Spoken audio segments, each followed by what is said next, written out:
Hola, bienvenidos a esta sesión de filosofía en Aula Sense HD. Hoy hablaremos del sentido de la vida humana y del arte, expresión y apreciación estética.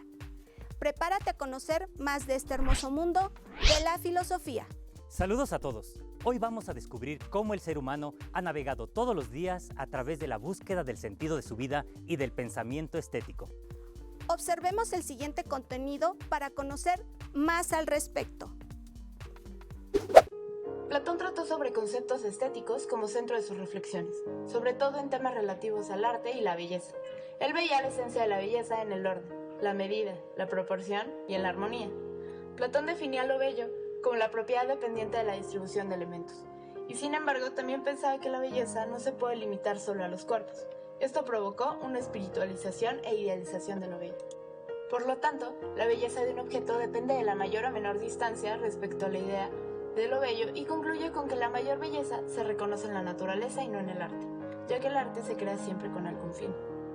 Platón establece dos categorías estéticas, lo bello y lo sublime. Otro filósofo significativo en la estética fue Hegel Baumgarten, filósofo y profesor alemán, quien puso en el centro de su teoría estética la experiencia y no el objeto. Para él, la estética se trataba de una experiencia sensorial. Baumgarten influyó a Kant en sus teorías. Immanuel Kant fue un filósofo alemán de la Ilustración y uno de los pensadores más influyentes de la Europa moderna y de la filosofía universal. Define lo bello como aquello que place universalmente sin necesidad de tener un conocimiento previo. Sin embargo, menciona que existen objetos que no pueden separarse del fin que llevó a su construcción. También menciona que una belleza de la naturaleza es una cosa bella y una belleza artística es una representación de la cosa. Por lo tanto, identifica dos tipos de belleza: la belleza libre, es decir, la que se encuentra en la naturaleza, y la belleza errante, que se encuentra en el arte. Kant afirma que el juicio estético es siempre subjetivo, ya que no existe ninguna regla objetiva que determine por concepto lo que es bello. Asegura que cuando juzgamos, lo hacemos bajo modelos arquetípicos que poseemos, los cuales cambian según el lugar, el tiempo y la cultura. En su teoría estética no solo habla de lo bello, también de lo feo, del cual se dice que es una antítesis de lo bello. Representa una carencia de armonía que viola las reglas de proporción en las que se basa la belleza, y es una carencia que sustrae el ser de lo que debería de tener. Sin embargo, el arte tiene el poder de representar de manera hermosa lo feo. Otra categoría estética de la que se habla es de lo sublime, que es la contraposición de lo bello, y se caracteriza por una belleza extrema. Longino menciona lo sublime como aquello que tiene grandeza, que no depende de la forma y se dirige al interior, a una actitud psicológica. Es universalmente buena sin importar las variaciones temporales del gusto y sobrepasa los límites de la belleza. Indica que lo sublime es la contraposición de la belleza, ya que lo sublime es incontinente, se sale de las formas, involucra y sorprende, siempre alude a los excesos, agita, mueve el espíritu, causa emociones intensas y atrae. En cambio, la belleza se caracteriza por la contención, por guardar formas, convence y agrada, está en los objetos y se admira en contemplación. Kant menciona que lo sublime y lo bello únicamente puede darse en la naturaleza y que el juicio no debe de depender de un interés ajeno a la propia contemplación del objeto, ya que lo bello no hace referencia a un fin determinado. Sin embargo, lo estético es inevitable y espontáneo, y no existe hombre sin vida estética, ya que lo estético se ocupa de nuestras preferencias y aversiones sensitivas. Hemos aprendido cómo el ser humano utiliza su capacidad de asombro para conectar con el mundo y comprender además su estado natural y social. Ahora seguiremos aprendiendo cómo el ser humano busca la plenitud y la felicidad como parte de su sentido de vida y además cómo emergen en su cultura algunas manifestaciones estéticas y artísticas que le ayudan a encontrarlo. Efectivamente. Además, la búsqueda del arte y el sentido nos acerca a la autotrascendencia. Observemos.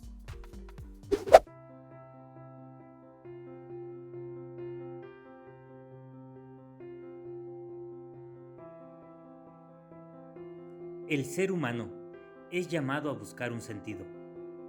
El ser humano, dentro de la perspectiva existencial, es el ser que está en el mundo, el ser responsable y el ser decisivo.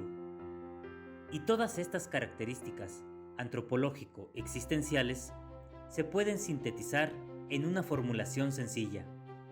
El ser humano es el ser radicalmente abierto al mundo. Esta apertura del ser humano construye su autotrascendencia. La voluntad de sentido expresa algo inherente al ser humano que no es otra cosa que la búsqueda de la felicidad. Esta búsqueda de la felicidad está presente en todo el proceso de crecimiento de la humanidad. El estar en el mundo implica la búsqueda de un sentido, y quien descubre el sentido que le da una razón para vivir está en el camino hacia lo que el pensador filosófico, el científico o el sencillo hombre llama la felicidad, ser feliz.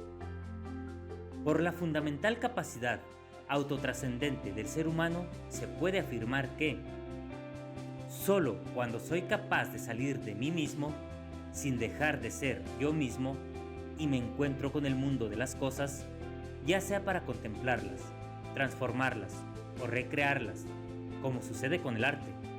Y cuando voy al encuentro humano, es como puedo experimentar el ser feliz. Dicho en otros términos, la felicidad es siempre la consecuencia de nuestra búsqueda, de nuestros actos intencionales. La búsqueda de un sentido de la vida necesariamente ha de contar con un mínimo de tensión, la cual vitaliza la búsqueda y hace que todo nuestro ser se ponga en marcha cuando descubrimos en el horizonte de nuestra existencia algo que hacer, algo que crear o transformar, alguien con quien compartir, la vida en el trabajo, en la comunidad humana, en la lucha por la justicia, en el encuentro amoroso o en el arte y la belleza. Cuando el ser humano descubre la belleza de la vida a través del arte o de su sentido, descubre una razón para ser feliz y pondrá en movimiento todo su ser. Y el resultado planificador será alcanzar, como consecuencia, la conciencia de su autorrealización y se le concederá, alguna vez, la vivencia de una experiencia cumbre en su vida. Cuando el ser humano no persigue la felicidad por la felicidad misma, sino que motivado por su voluntad de sentido, descubre una razón para ser feliz, algo o alguien que está más allá de él, sin dejar de ser sí mismo. Entonces es cuando la encuentra. La felicidad no es una posesión, no es una adquisición, sino que es la síntesis que inserta al ser humano en niveles cada vez más complejos y elevados de búsqueda y realización de todo aquello que tenga sentido y valor. La libertad también le da sentido a tu vida. ¿Te has preguntado cuál es la última de tus libertades? Constantemente buscamos ser libres. Sin embargo, es importante conocer que la libertad tiene restricciones. Observemos lo siguiente para reflexionar aún más respecto a estos aspectos.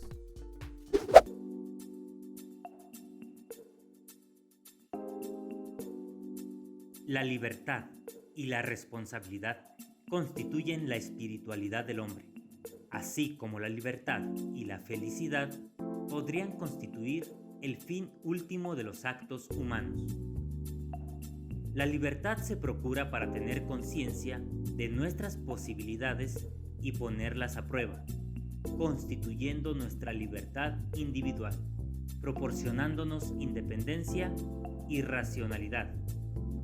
Solo que esta libertad aísla al ser humano, brindándole la alternativa de rehuir a la responsabilidad. Hablamos entonces de una libertad que nos daña, pues nos otorga independencia para pensar y actuar como queramos, pero frecuentemente la ejercemos sin responsabilidad. Sin embargo, también podemos referirnos a una libertad externa, a la que tiene que ver con los demás y con el medio, aunque ambas se retroalimentan. Según Frank, el ser humano es tal sobre todo porque busca un sentido a lo que le pasa y porque tiene la libertad de asumir una actitud frente a lo que le sucede, siendo justamente esta la última de sus libertades. Plantea que la libertad de elegir y la libertad de decidir es lo que nos permite superar los retos y avanzar en este hermoso camino, por lo que el ser humano tiene la capacidad de convertirse en lo que desee a pesar de las condiciones.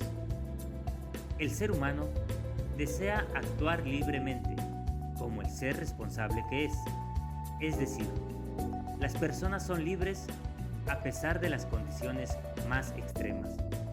Entonces, llegamos a un pensamiento filosófico al respecto. La vida tiene sentido bajo cualquier condición. ¿Y tú? ¿Cómo vives tu libertad? Recuerda que un propósito en la vida, ya sea que vaya de la mano de la búsqueda de sentido, de la libertad o de la belleza, siempre te brindará la oportunidad de ser mejor y desarrollar tus potencialidades. Ciertas manifestaciones estéticas y artísticas que predominan en nuestra cultura nos impresionan y emocionan. Estas actividades y expresiones son motivos que le dan sentido a la vida. La experiencia estética es un fenómeno subjetivo que sucede en el interior del hombre. No es visto por la inteligencia, sino por su conciencia en interioridad. Para tener una experiencia estética no es necesario pensar, sino sentir y ser consciente de ello. La vivencia es intencional. Implica un nexo consciente dirigido hacia algo, una realidad distinta al hombre. Para que el hombre tenga una experiencia estética debe de estar consciente del objeto. Debe de hacer una lectura comprensiva de esos. La vivencia estética está motivada por un valor que se encuentra fuera del hombre.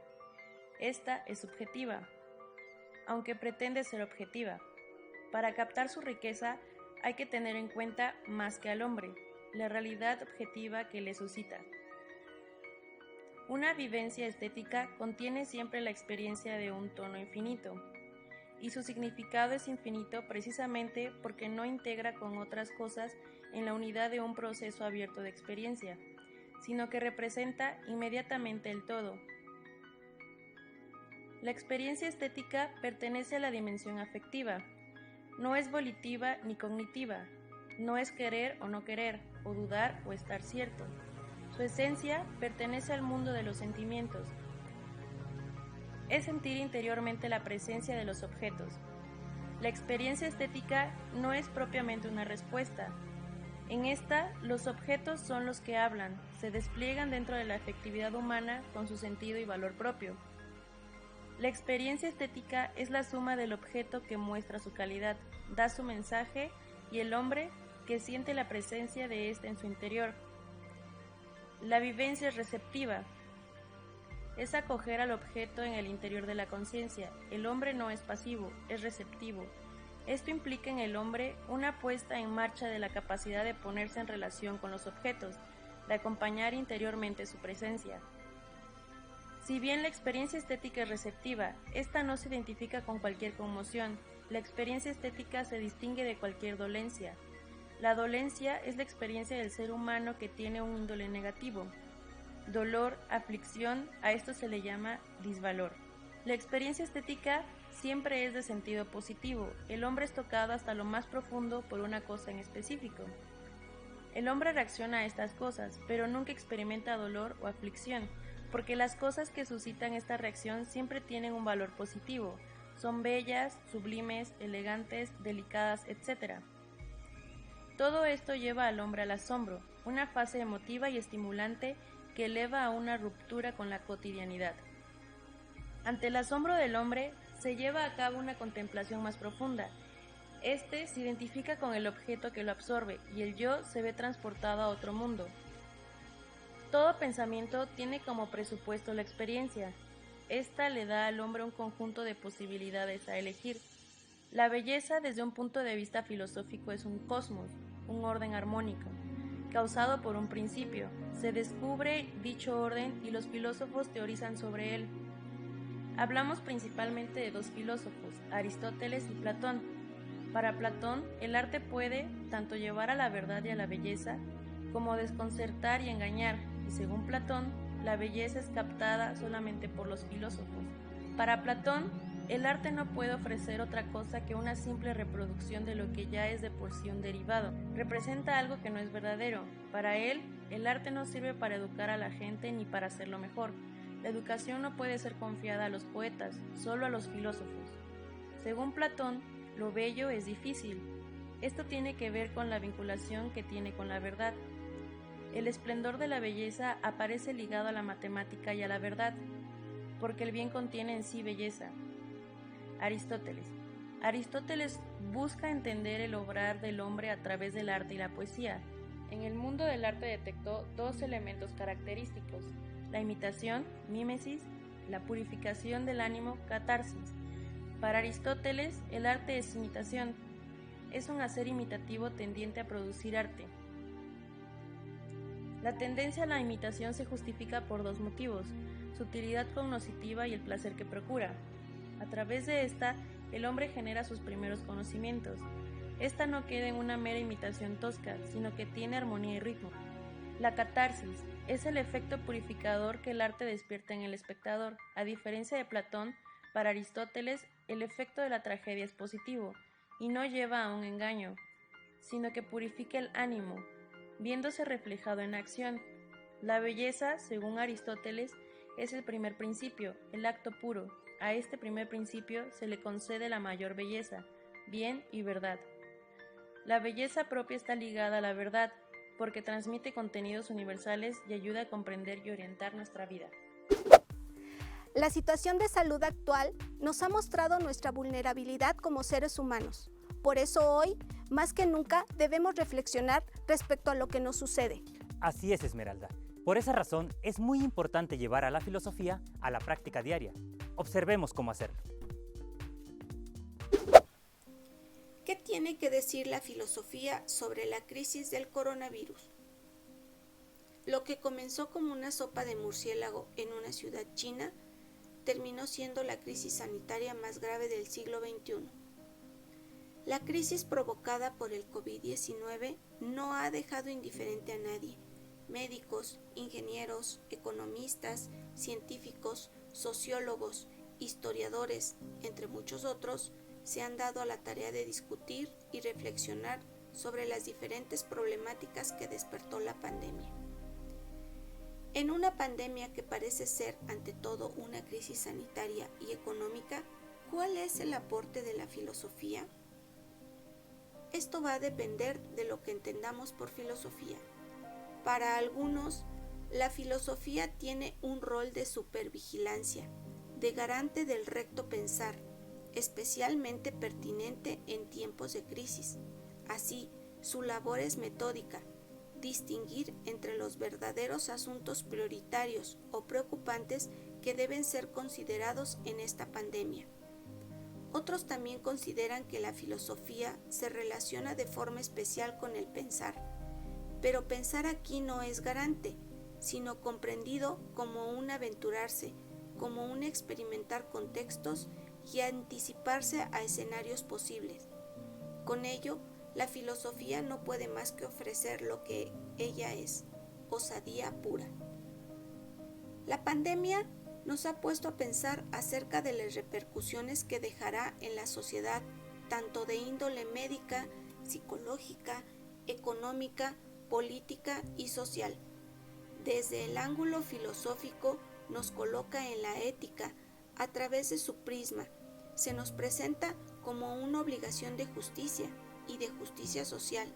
Es el deber que tiene el Estado de ver por las necesidades de los menos afortunados y cuenta con la solidaridad de la sociedad civil, mientras que en el caso de los filósofos se presenta como el señalamiento de los derechos que tienen esas personas y los deberes de la sociedad.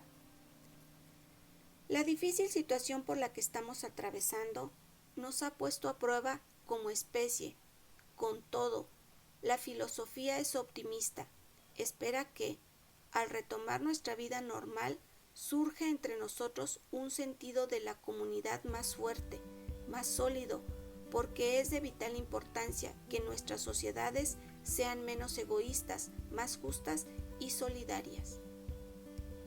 En otros tiempos, la filosofía fue la conciencia ética de la sociedad y la que velaba por la buena conducción de la política, de modo que resultara guiada hacia el bien común. Así como el dilema, el acontecimiento es algo específico para los filósofos, y entenderlo nos prepara para lo que viene y nos recuerda que la responsabilidad social y la solidaridad no van a dejar de ser necesarias cuando finalmente podamos estar a menos de 2 metros de distancia de otro ser humano. Que no se nos diga que la filosofía no tiene sentido ni utilidad en la sociedad.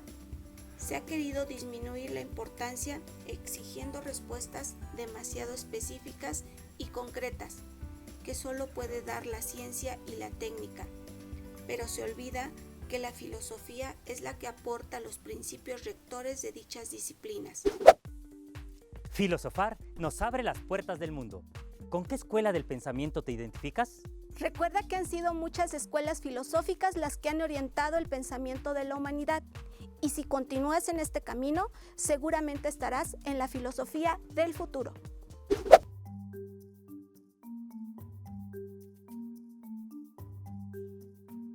En el transcurso de tu clase de filosofía, has podido recorrer diversas escuelas del pensamiento.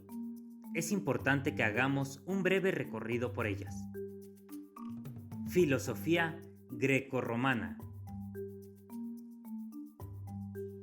Preática.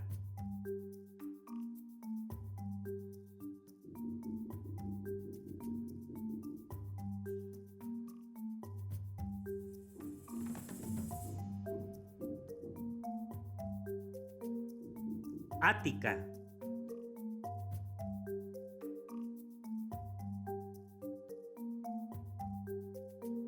Helenístico-romana.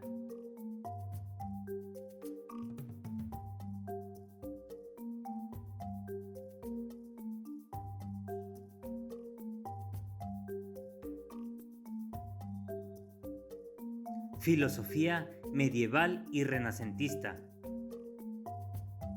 Patrística. Escolástica.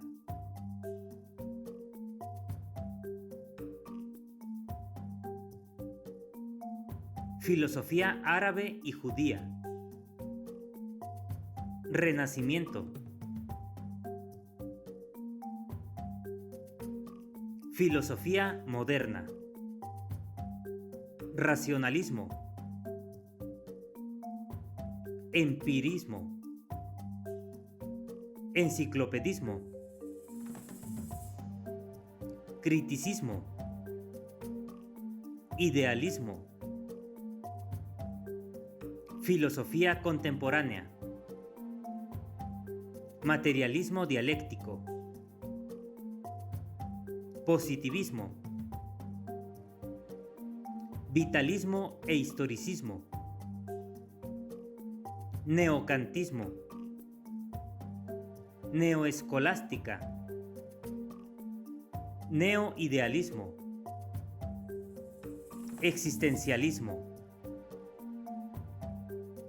Personalismo. Neopositivismo lógico. Estructuralismo. Filosofía española. Filosofía latinoamericana. Como lo has observado, a lo largo de la historia han sido muchos e importantes los pensadores que han orientado el desarrollo de la humanidad. Tú podrías ser el siguiente. Por lo anterior, nunca dejes de asombrarte y recuerda que una sola duda puede llevarte a horizontes maravillosos. La filosofía es parte activa del ser humano. Por eso te invitamos a que sigas construyendo tu futuro y descubriendo tu sentido de vida a través de la filosofía. Si aún tienes dudas sobre este tema, te sugerimos consultar a tu docente o escanear este código QR, donde encontrarás información que te ayudará a reforzar tus conocimientos filosóficos. Además, puedes visitar nuestro canal en YouTube. Suscríbete, dale like y activa la campanita de notificaciones para recibir los nuevos videos de Aula SEMS HD. Recuerda cuidarte todos los días y mucho éxito. ¡Hasta pronto!